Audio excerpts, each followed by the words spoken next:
Hello viewers, আসসালামু আলাইকুম everyone. আশা করি যে যেখানে আছেন, যে যেখান থেকে দেখতেছেন, আপনারা সবাই অনেক অনেক ভালো আছেন। তো আমি এবং আমার পরিবারের সবাইও আপনাদের দোয়ায় ভালো আছি।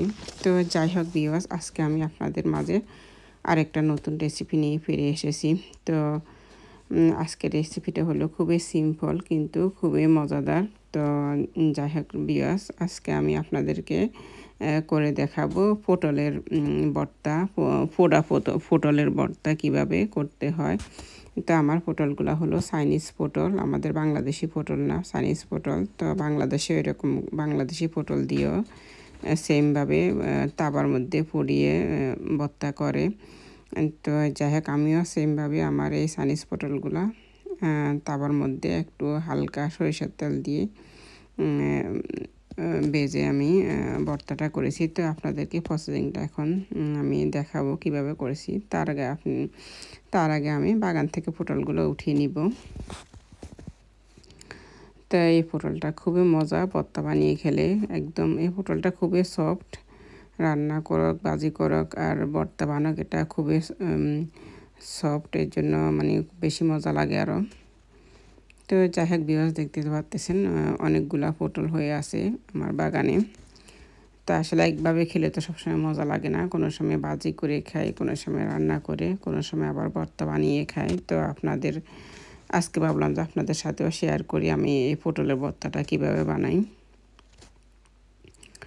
তো আমি এখান থেকে বেশ কিছু পটল উঠিয়ে নিয়েছি, আরও কিছু পটল উঠিয়ে আমি আমার আরেকটা ফ্রেন্ডের জন্য পাঠিয়েছি। তো মাশাআল্লাহ অনেক পটল হয়েছে, আলহামদুলিল্লাহ।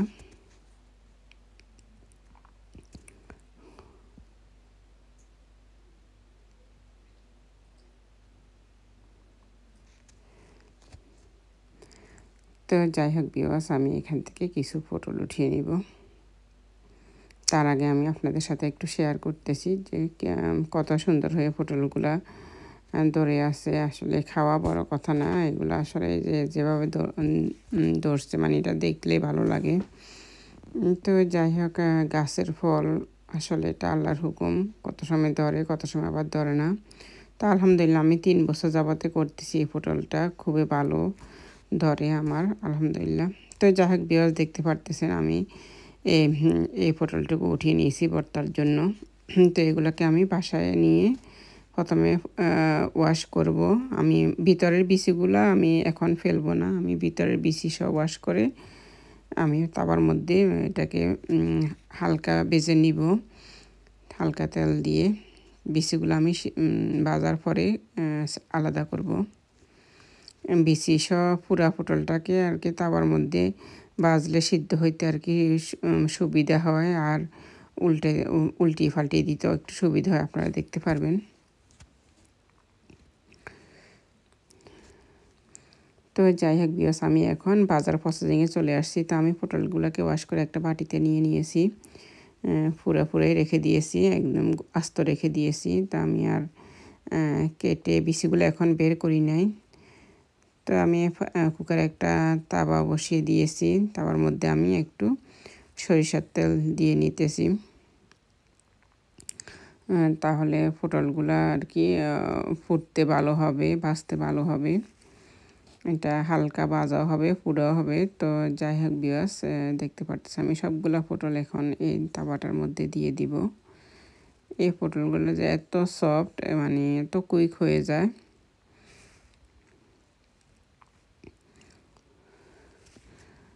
তো যাই হোক, গাছে হয়েছে বলে আসলে অনেক আমরাও খেতেছি। তো আসলে ফ্রেন্ডদেরকেও দিতেছি, খুবই ভালো লাগে আসলে এই পটলের ভর্তা, ভাজি, রান্না সব কিছু।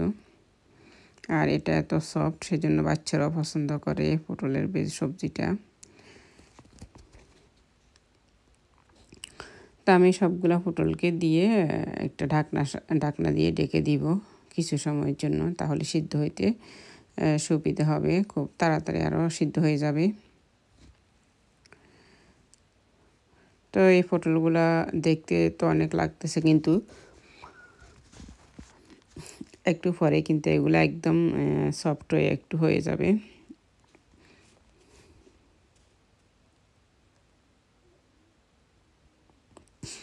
তো আমি পটলগুলো একটু উল্টিয়ে দেখতেছি কেমন হয়েছে। তো দেখতেছি যে অপর পিঠটা হয়ে গেছে। তো আমি এখন সবগুলা পটলকে আর কি উল্টিয়ে দিব।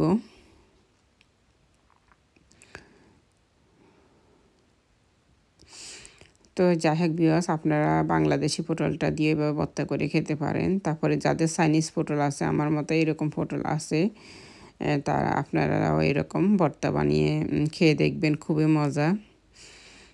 তো এই চাইনিজ পটলটা আমরা দেশের বাইরে যারা আছি, ইউরোপ, আমেরিকাতে, লন্ডনে,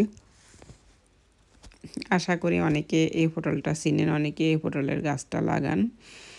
তো তাদের জন্য এই রেসিপিটা আসলে অনেক হেল্পফুল হইব আমি মনে করি, একটা আইডিয়া হইব। আমি বাংলাদেশের পটলের ভর্তা বানানো দেখি আমি চাইনিজ পটলের ভর্তাটা আমি বানিয়েছি আসলে। তো আমি আসলে চাইনিজ পটল দিয়ে ভর্তা বানাইতে রেসিপি দেখি নাই। তো আমি আসলে বাংলাদেশের পটলের ভর্তা থেকে আসলে এই পটলের আইডিয়াটা পেয়েছি, এই পটলের ভর্তা বানানোর আইডিয়াটা পেয়েছি। তো বানিয়ে দেখলাম যে খুবই মজা, তো সেই জন্য আপনাদের সাথেও আজকে শেয়ার করতেছি। তো যারা এই চাইনিজ পটলের ভর্তা বানিয়ে এখনও খান নাই, তো তারা আমার এই ভিডিওটা দেখলে আশা করি অনেক হেল্প হইব, আইডিয়া হইব কীভাবে ভর্তাটা বানাবেন। তো যাই হোক ভিউয়ার্স, আমি এখন সবগুলা পটলকে তাওয়া থেকে উঠিয়ে আমি একটা প্লেটে নিয়ে নিব। পটলগুলা সবগুলা হয়ে গেছে।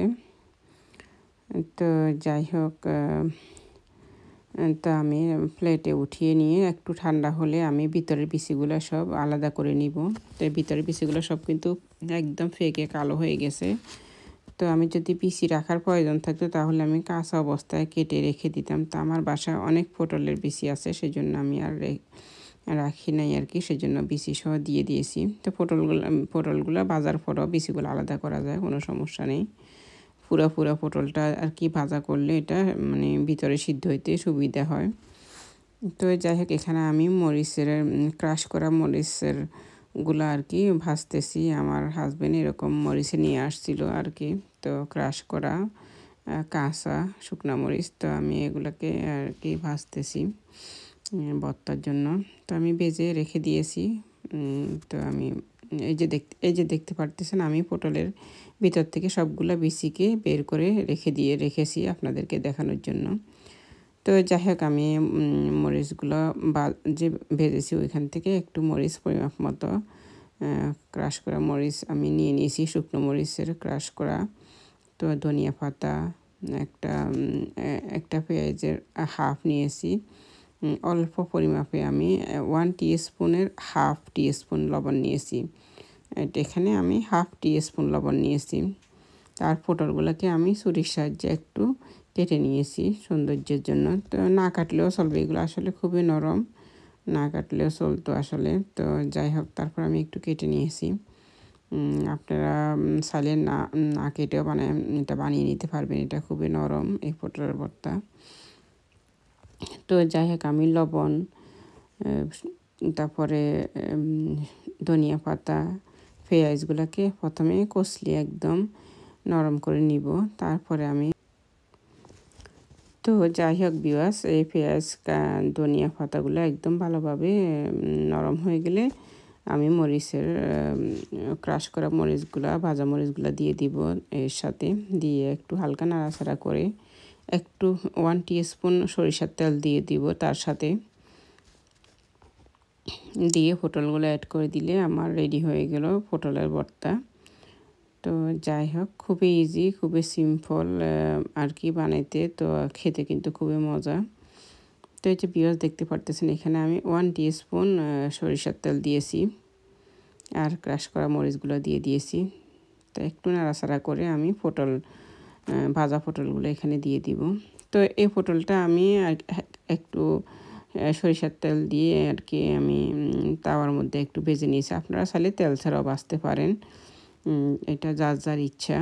তো যাই হোক, তেল দিয়েও এটা ভাজা যায়, আবার একদম তেল ছাড়াও ভেজে ভর্তা বানানো যায়।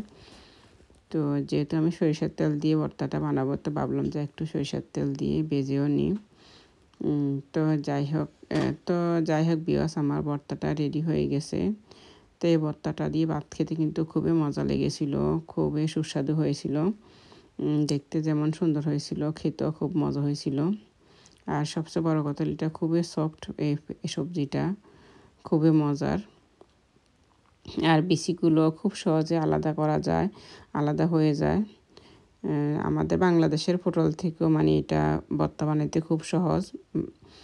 তো যাই হোক, খুব তাড়াতাড়ি সিদ্ধ হয়ে যায়। তো যাই হোক ভিউয়ার্স, আমার রেসিপিটা যদি আপনাদের কাছে ভালো লেগে থাকে, আপনারা এভাবে ভর্তা বানিয়ে খেয়ে দেখবেন। আর আমার ভিডিওটা ভালো লাগলে আপনারা লাইক করবেন, কমেন্টস করবেন। আর আমার চ্যানেলটা যদি আপনারা সাবস্ক্রাইব করে না থাকেন, চ্যানেলটা সাবস্ক্রাইব করে বেল বাটন অন করে দিবেন।